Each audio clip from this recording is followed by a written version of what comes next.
Imagine a world where your birth determines your destiny, where a peasant's child could never dream of ruling a nation. Yet, in the heart of feudal Japan, one man shattered every rule of society to rise from the lowest of lows to the highest of heights. His name was Toyotomi Hideyoshi, a man once mocked as monkey for his humble origins and unusual looks. From carrying sandals to commanding armies, his story is one of raw genius, relentless ambition, and a defiance of fate itself. This is the extraordinary tale of how a servant became a shogun, uniting a fractured Japan, and proving that even in a world of rigid hierarchies, brilliance can rewrite history. Buckle up, because you're about to witness one of the most improbable rises to power the world has ever seen. Let's travel back to a sweltering summer morning in the year 1582. Flames engulfed the magnificent Onnoji Temple in Kyoto, and Japan's most powerful warlord, Oda Nobunaga, lay dead by his own hand. Chaos erupted across the land as noble-born generals scrambled to seize control. Amid the smoke and confusion, an unlikely figure stepped forward, a man who had started life so low in society that he wasn't even allowed a family name. Yet within weeks of his master's death, this former peasant would outsmart every high-born samurai in his path, launching a rise to power that defies belief. This is the story of Toyotomi Hideyoshi, a man who transformed Japan from a patchwork of warring states into a unified empire, showing the world that genius can triumph over privilege. Hideyoshi's journey began in the humble village of Nakamura, a place of muddy streets and simple thatched huts, overshadowed by the towering Kosu Castle, home to the mighty Oda clan. Here, common folk dared not even look up at their lords. In a tiny one-room farmhouse, barely enough to shelter his family, a peasant named Kinoshita Yemen welcomed his second son into a land torn by civil war. The boy was small, with features so simian that neighbors whispered behind their hands, calling him Saru, meaning little monkey. His mother named him Tokichiro, but at the tender age of 6, this child was already defying the rigid order of his world. While other peasant children toiled in rice fields, young Tokichiro perched in trees, watching samurai warriors march by in magnificent processions along the castle road. His father, seeing a spark of untamed intelligence in his restless son, arranged for him to study at the village temple, a rare privilege for a farmer's child. Tragedy struck early, though. When Tokichiro was just 7, his father passed away, a loss that should have crushed any hope of a better life. Instead, it ignited a fire within him. His mother remarried, but her new husband had no interest in raising another man's ambitious son. Tokichiro's temple education ended abruptly, and he was forced into grueling labor, cutting wood and hauling water, work meant to break dreams of a bigger future. Yet, while other children collapsed into exhausted sleep, Tokichiro sneaked to the edges of samurai encampments at night, listening to their talks of strategy and politics. He mimicked their formal speech and courtly manners, stealing an education in warfare and leadership from the shadows. By the age of 16, after a particularly harsh beating from his stepfather, Tokichiro decided he'd had enough. With a few stolen coins, a short sword, and a memorized route to Imagawa territory, he left home under the cover of pre-dawn darkness. His mother found only a neatly folded letter, written in surprisingly elegant script for a peasant boy. It read, "I will return when I have made our name great." It was an outrageous promise. Peasants weren't even allowed surnames of importance in those days. But as he slipped away, the boy who would one day be known as Toyotomi Hideyoshi was already breaking the iron laws of Japanese society. The road ahead was perilous. Armies clashed across provinces, bandits roamed the highways, and masterless samurai sold their skills to the highest bidder. For a lone peasant boy, survival itself was a long shot. But Tokichiro had something his noble-born peers lacked. He had nothing to lose. In an era when samurai were bound by strict codes of honor and tangled webs of loyalty, his low birth gave him a dangerous kind of freedom. He could reinvent himself in every village he passed through, learn from every mistake, and adapt faster than his social betters, who often saw such flexibility as beneath their dignity. The boy they called Monkey was about to prove that in times of chaos, adaptability was worth more than noble blood. Tokichiro's first step into the world of power came through the humblest of tasks, serving as a sandal bearer for Matsushita Yukitsuna, a minor retainer of the Imagawa clan. While other servants gave the leather a quick wipe, Tokichiro turned this mundane job into a study of perfection. He learned to predict when the sandals needed replacing before their owner even noticed the wear. He studied how weather affected the straps, and developed ways to weatherproof them. Soon, Yukitsuna found himself wearing the best-maintained footwear in the castle, a small detail that drew envious glances from his peers. This was Tokichiro's first lesson in the politics of service. True power often comes from mastering details others overlook. Within months, his knack for sandal care earned him a role managing Yukitsuna's household accounts. By night, he taught himself to read and write, tracing characters in the dirt and copying letters from official documents he secretly borrowed while cleaning. Fellow servants mocked his efforts, until they needed him to read messages from home. But it was his handling of a missing rice shipment that truly showcased his genius. When rice vanished from the castle stores, the easy choice would have been to blame the porters, the usual scapegoats. Instead, Tokichiro spent 3 sleepless nights investigating, then presented evidence that poor storage practices had been costing the castle for years. His solution saved far more rice than had been lost, and more importantly, it showed he could turn problems into opportunities. Word of this clever servant reached Oda Nobunaga, a warlord whose growing power was matched only by his knack for spotting talent in unlikely places. During a chance meeting in the castle gardens, Nobunaga asked the young servant why he paid such attention to matters beyond his station. Tokichiro's reply changed the course of Japanese history. "My lord, there is no small matter in running a great house. The same principles that prevent rice from rotting can preserve an entire domain." By 1558, Tokichiro had earned the right to carry a sword, a revolutionary step for a man of his birth. But his next move shocked the samurai class even more. Breaking with tradition, he began paying his own servants more than the usual rate, arguing that well-paid men had no reason to steal or betray their master. When questioned about the cost, he pointed to the results. His units had fewer desertions, attracted better talent, and completed tasks faster than any other. In an era when samurai ruled through fear, Tokichiro introduced a radical new style of leadership based on incentives and earned loyalty. The whispers of Monkey continued, but now they carried a tone of wary respect. In the cutthroat world of samurai politics, where rigid tradition often hid deadly power plays, this peasant-born innovator was showing a disturbing talent for turning conventional wisdom upside down. As Japan's civil war intensified, more than a few noble warriors began to wonder if a servant could revolutionize something as simple as sandal care. What might he do with an army? On a moonless night in the spring of 1567, an impossible fortress appeared over the plains of Tsunamata, about 100 kilometers from Kyoto. Local farmers swore it had materialized overnight, like a magician's trick, where only fields had stood the day before. In truth, Tokichiro had spent months secretly building the structure in a nearby valley, then rallied hundreds of workers to assemble it in just one night. This castle in a day became an instant legend, securing a critical strategic position that had resisted 3 previous attempts at fortification.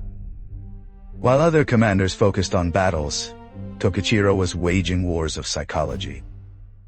His battlefield innovations were just as unsettling to traditionalists. When facing the powerful Mori clan, instead of engaging in the expected clash of samurai armies, he diverted rivers to flood their rice fields, then offered generous surrender terms as their peasants faced starvation. Against the Takeda cavalry, considered Japan's finest, he introduced rotating musket squads that maintained continuous fire, a tactic European armies wouldn't develop for another century. But what truly set him apart was his treatment of defeated enemies. While others collected heads as trophies, Tokichiro collected talent, offering favorable terms to skilled opponents who switched allegiance. The siege of Inabayama Castle in 1567 highlighted his mature strategic style. Rather than directly assaulting the supposedly impregnable fortress, he spent weeks mapping the castle town's network of merchants, servants, and local officials.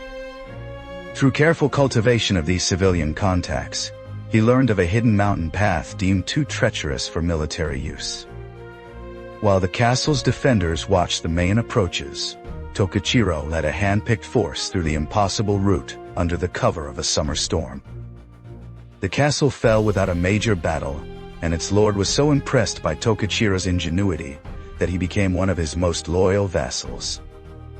Perhaps his greatest innovation was in military intelligence.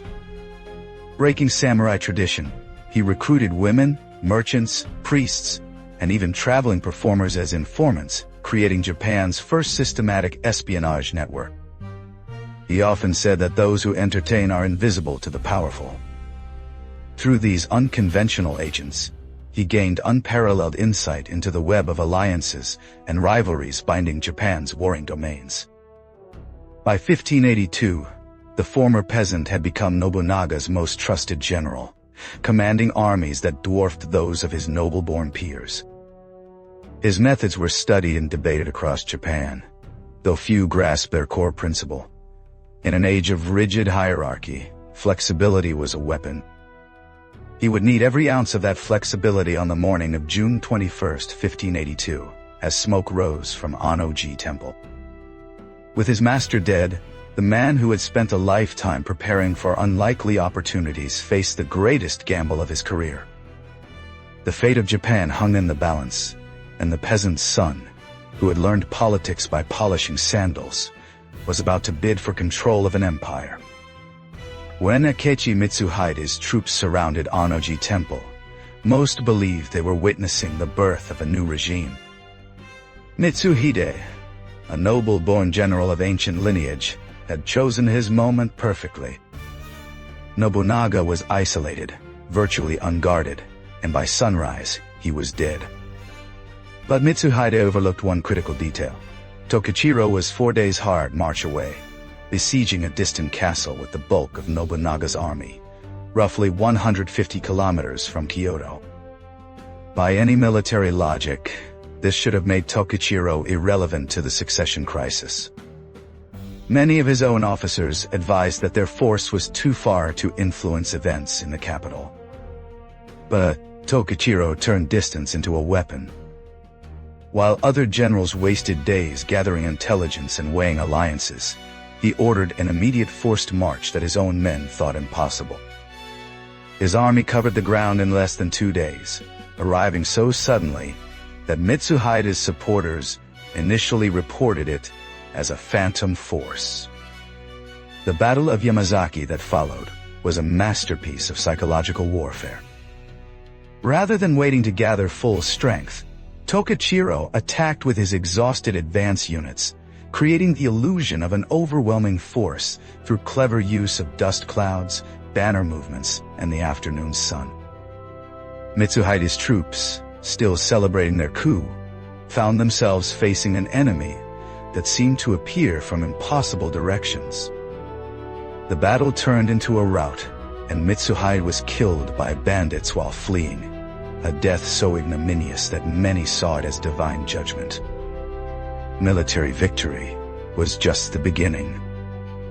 As Nobunaga's generals gathered in Kyoto to choose a successor, each expected the role to fall to a hereditary lord. Instead, they found themselves outmaneuvered by the former peasant. Tokichiro had already occupied key strategic positions, placed allies in vital administrative posts, and secured control of Nobunaga's grandson and heir. By the time the lords realized every path to power ran through him, it was too late to oppose him without seeming to obstruct the legitimate succession. Rather than claim direct power, he positioned himself as regent for Nobunaga's young heir, a role traditionally reserved for imperial family members.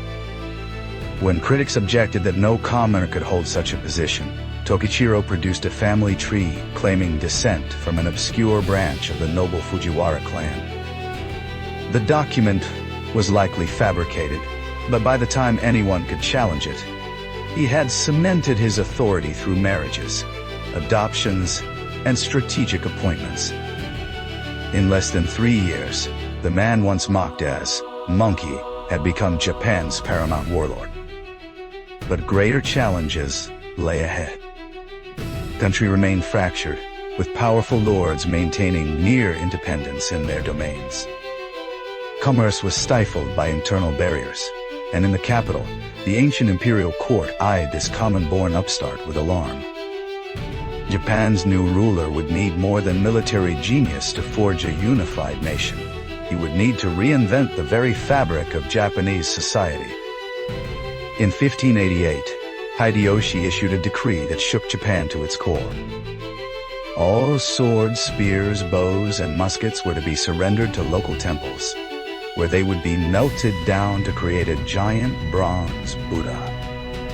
The stated purpose, religious merit, seemed pious enough, but this Zaward hunt hit a revolution. By disarming the countryside, Hideyoshi wasn't just preventing peasant revolts, he was redefining what it meant to be Japanese.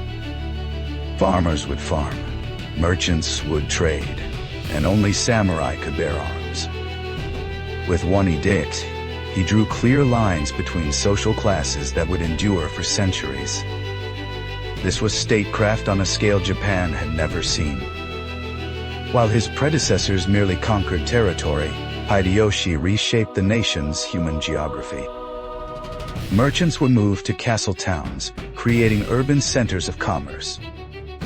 Farmers were forbidden to leave their villages, binding them to the land, but also guaranteeing their protection.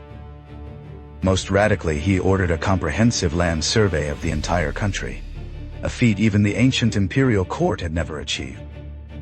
For the first time, Japan knew exactly what it possessed. The bloodless conquest of the Kanto region in 1590 demonstrated how thoroughly he had transformed warfare.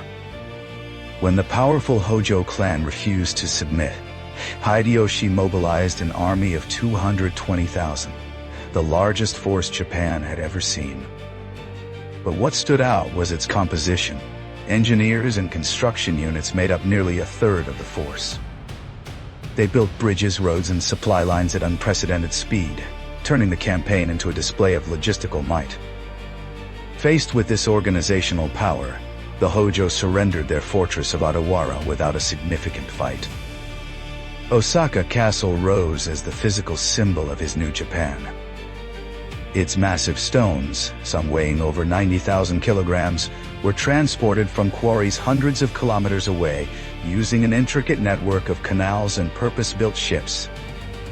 The construction techniques developed for this project would influence Japanese architecture for generations.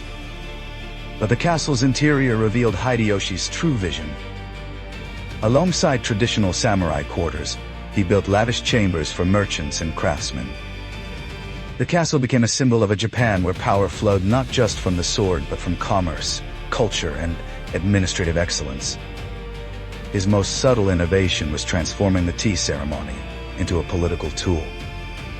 What had been a simple monastic ritual became, in his hands, an instrument of power. In tea rooms deliberately made too small for swords or gods, proud daimyo found themselves kneeling as equals with merchants and monks. The ceremony's strict etiquette created a neutral space where rivals could negotiate without losing face. Through these carefully staged encounters, Hideyoshi wove a new social fabric for Japan, one that valued refinement and ritual alongside martial prowess. By 1590, the peasant's son had achieved what generations of noble-born warriors only dreamed of: a unified Japan. From the snowy northern domain of Hokkaido to the tropical islands of Kyushu, all paid homage to the regent in Osaka. But for Hideyoshi, this wasn't enough. As he gazed across the sea toward the Asian mainland, a bolder dream took shape. Korea, China, and perhaps all of Asia awaited. The greatest gamble of his extraordinary life was about to begin, testing whether one man's genius could overcome the limits of human ambition. On May 23, 1592, dawn broke over Busan harbor, revealing a sight Korean admirals had dismissed as impossible: 700 Japanese ships stretching to the horizon. The Korean court had scoffed at warnings of invasion, certain a Japanese peasant would never dare challenge the mighty Ming Empire. Now, as Hideyoshi's first wave of 158,000 troops poured ashore, their laughter turned to panic. Within 18 days, all fell. Within 3 months, Japanese armies stood at the Yalu River, gazing into China itself. But this lightning advance carried the seeds of its own destruction. Commanding from his gold leaf castle in Osaka, Hideyoshi had forgotten the lessons of his own rise. His elaborate supply chains, once key to his Japanese victories, stretched too thin across hostile waters. Korean Admiral Ji Sun-sin, with just 13 ships, began destroying Japanese supply fleets using devastating ironclad turtle ships. On land, Korean guerrillas melted into the mountains, emerging to burn crops and poison wells. The mighty Japanese army bled from 1,000 cuts. Rather than admit defeat, Hideyoshi doubled down. He ordered a second invasion in 1597, but this time with a twist that revealed his growing detachment from reality. The new army carried not just weapons but craftsmen, artists and scholars, an entire colonial administration ready to govern his imagined empire. In his grand pavilion, decorated with maps of China, he spoke of ruling all of Asia. His generals exchanged worried glances, but dared not question the great unifier's vision. At home, cracks appeared in his carefully constructed social order. The prolonged Korean campaign drained Japan's resources, forcing Hideyoshi to debase the currency, with coins losing value equivalent to millions of dollars today. Merchants, once key allies, saw their wealth evaporate. Farmers, crushed by war taxes, abandoned their fields despite strict regulations. Even the tea ceremony, his favorite diplomatic tool, lost its power as bitter rivals refused to kneel together amid mounting casualties. As his health failed in 1598, Hideyoshi made one final bid to secure his legacy.